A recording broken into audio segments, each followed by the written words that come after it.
Hi friends, আজকে কোনো ঘোরার ভিডিও নয়, রান্নার ভিডিও নেই। আজকে তোমাদের সামনে নিয়ে চলে এসেছি একটা বিউটি টিপস। তো সুন্দর হতে কে না চায়। তো অনেকের ঠোঁট ফাটে, ভীষণভাবে ঠোঁট ফাটে। তো সেই ঠোঁট ফাটা আমরা কিভাবে রিমুভ করব। তো ঘরোয়াভাবে আমি বলতে চাই, আমি যেটুকুনি জানি তোমাদের সাথে শেয়ার করছি। আমরা যদি কোনো অলিভ অয়েল বা কোনো অয়েলি ক্রিম জাতীয় যদি জিনিস দিয়ে ঠোঁটের উপরে রিং ওয়াইজ আমরা ম্যাসাজ করি 5 থেকে 10 মিনিট, তারপরে ভেজা তুলো দিয়ে মুছে সেটাকে রাখি, তাহলে পরে অনেকটা কিওর হবে ঠোঁট ফাটাটা।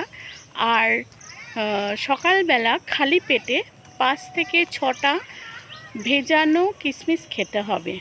এটা 2 মাস করে দেখো, তোমরা নিশ্চয়ই ফল পাবে। তো আজকের মতন টাটা। অন্য আর একদিন আর একটা বিউটি টিপস নিয়ে আসবো তোমাদের সামনে। তোমাদের কেমন লাগলো অবশ্যই জানিও, তাহলে আমার পরবর্তী বিউটি টিপস করতে আরও ভালো লাগবে। তো বাই।